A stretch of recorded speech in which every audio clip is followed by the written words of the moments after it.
Hi, I'm Matt from Tubby Tarot. I have got such an exciting video for you today.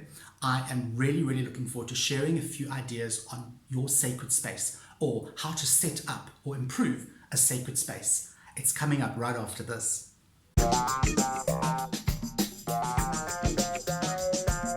Hi, welcome back. Okay, I'm super excited about today's video because I was looking around my reading room and I thought, wow, I've got so many cool things here. And then I thought, you know what, I've been doing this for so long that what if it's somebody, like what if a friend or somebody a novice, somebody comes in and wants to see me and wants to ask me like, hey Matt, like how do I set up a sacred space or how do I set up a reading room? Not so much a reading room, but a space that is sacred to them where they can go and they can just chill and they can commune with their gods if they have gods or just be in that sacred energy. And I thought, well, if I had to walk into this room, I would be like, oh my goodness, where do I start? Because I have got like shit everywhere, man. I've got all kinds of crap. And I think it would be quite daunting for somebody to like walk in here and think like, where do I start? What do I do? And that's why today I want to give you a quick crash course in just the absolute basics of what you can put in your sacred space. The things that I personally believe you have to have, and then one or two things that I have. Just one or two of the many things I have that will kind of give it that personal touch and enhance it. So the very first thing you need to have, and the first thing you need to understand is, or decide is, what do you want the sacred space for? Do you want it as a prayer space? Do you want it as a little reading space? Do you want it as a space to actually make magical potions? Do you want it as a space to create spells? Do you want it as a space for all of that? Okay. Are you looking at just setting up an area where you can go and meditate? Now, to me, a sacred space needs to have energy. That's the point. It has to have sacred energy. It has to have that. It has to be an area where you can go and leave all of that, the world, behind you, and move into the space where you can go within yourself. And I'm going to show you the basics. Now, the first thing, as I said to you, is you need to understand what you want to use it for. I'm going to do a setup where you would have your deity and one or two things that you could use it as not only a sacred space, but as a prayer space. So you can have, the first thing you need to do is you need to get a little effigy of a deity. Or, if you can't get an actual little statue, you can have a picture. Okay, just give me 1 second, I want to show you something. Look here, look at this. Okay, I want to show you. Okay, so if you can't get a deity, you can get a picture. Okay, I love Renaissance art, it's just really cool. So you can get a picture of whatever deity it is. Okay, be it a Christ figure, be it a Ganesha, be it a Saraswati. So set up that's the first thing you'll need is your little picture. Or you can get a little deity, okay? I have a thing about Ganesha. I love Ganesha. And I have got a lot of Ganeshas, right from little tiny ones like this to huge big ones. But this is a really cool one. So there's a little Ganesha statue, okay? You can see, there he is. If you've got a lot of space, you don't have to go for something so small. You can actually have a really big a really big deity, okay? This is Shiva, all right? And Shiva sits on the other side of my room and watches me as I work. So you can have a really big deity, okay, in your sacred space. Now, deities are important. It doesn't matter what deity it is. You don't have to have Ganesha. You don't have to have this sort of Renaissance Christ. You don't need that. You could do whatever deity suits you.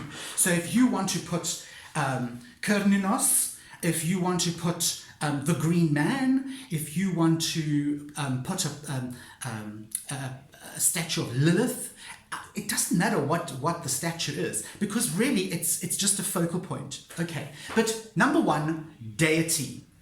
Number two, you're going to need some way of cleansing this area. Now, what I do, and I find it probably the easiest and the prettiest, is I use a little bell. Okay, I have my bell in my sacred space, all right?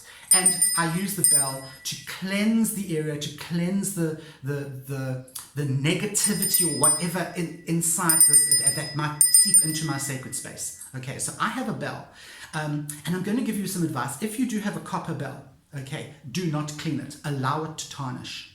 let it tarnish, because this needs to age, okay? Because age it's a natural phenomenon. So don't keep polishing the brass bell or the copper bell that you have. Let it age. If it is copper, it's going to get verdigris, which is at like green. Leave it, let it get green. It adds to the beauty and the symbolism and the energy of that bell. So there's a tip. Okay, so bell. If you don't have a bell, if you're finding it difficult to get a bell, what you can do is you can get those TikTok things. You know those TikTok things that in the 70s and 80s, everyone had those things on their desk. It's like little balls that tick-tock like that. Okay, you can use one of those. You can use a metronome. It's that thing that you use when you play piano. Anything that makes a sound, anything that makes a noise. Castanets. Okay, I bet you didn't think of that. Castanets. Okay, you know what those are? Those Spanish things that you put on the Spanish ladies dance with them. Okay, anything that makes a sound, because sound, the vibration will clear any negativity, make it drop down to the floor or disperse. Okay, you can get it out. So that's the other thing. So we've got our deity, we've got our bell. Now, love that.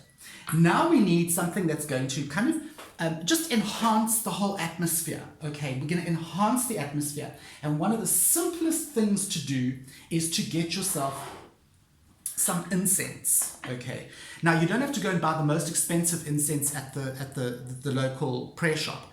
I have this little box. Okay, and inside this little box I have these tiny little cone incense. Look there, those little ones. Remember, I'm sure everybody's seen these. It's a little cone incense. Okay, and then what I did was I love these little hands. I've got these little prayer hands. I just thought they were really cool. It's a little incense holder. You can see there's still some ash from the last time. So there's my little incense holder, and I just pop my incense in there like that. Oops. There. Ta-da.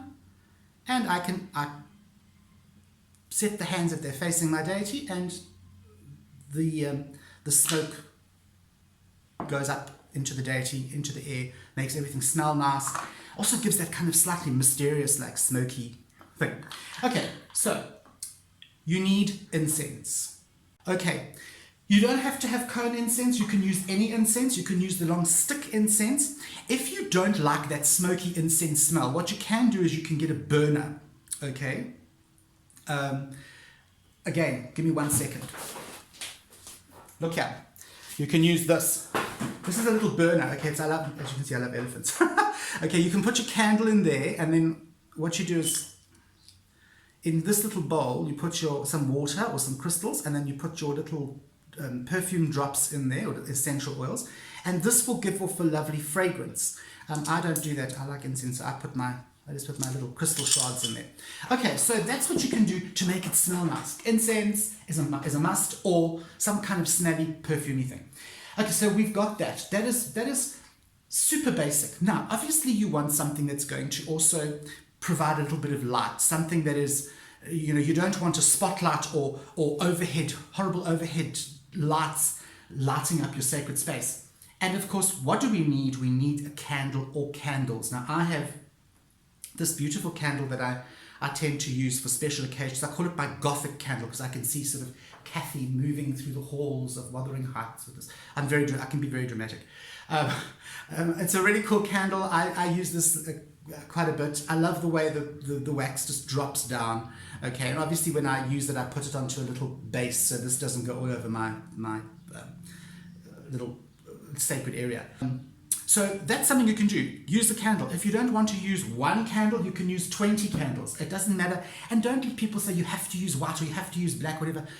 On your altar, you can use any color candle you like. I like white candles because they're cheap. Okay, as soon as you start buying fucking glittery fucking things, you start corking the cash, and we don't want that. Keep it simple, keep it cheap. It's the intention. It's not, you don't have to have lemon scented dinner candles that cost $50 a pop. If you have the kind of money, sweet, go for it. But I don't, so I just use common white candles. So candles are nice. They add a bit of atmosphere. They add something. Next, you're going to want, and this is the last thing that I think you have to have, and that is some kind of crystal. Now, I have rose quartz, which I keep in this tiny little bowl, little Chinese bowl. Okay, oh, that's where that went. I found a little tree. Okay, so that's what I do. I keep my little crystals. But if you don't want that, you can have a slightly bigger bowl, which is where I keep this one, which is where I keep my my amethyst, my bits of amethyst. Okay, it's just a cutesy little bowl I picked up for like literally 50 cents somewhere. This sort of thing, these little bowls, you can go to the RSPCA or SPCA or any little thrift store that you've got, maybe your local hospice store or a garage sale. You'll be able to pick these little things up for next to nothing, and they're great. They're great for storing little things in. Or I know a lot of people who do a lot of nature magic, and they kind of store seeds and that sort of thing in these. Okay, so that's what you need. You need a crystal, or you can just get a great big lump of crystal. Okay. A great big lump of crystal, and you can just leave this lying around. Okay. Now, that is the basics. You've got your deity, you've got your sound thing, your bell, you've got your incense, you've got your candle, you've got your crystals. You do not need more than that. Anything more than that is an added bonus. Okay.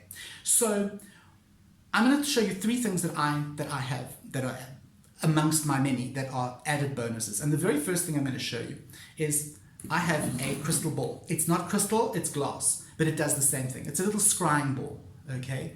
Now, I have to be honest, I don't really use this, but it looks cool, and I like the fact that if I look up from my reading desk, it's there.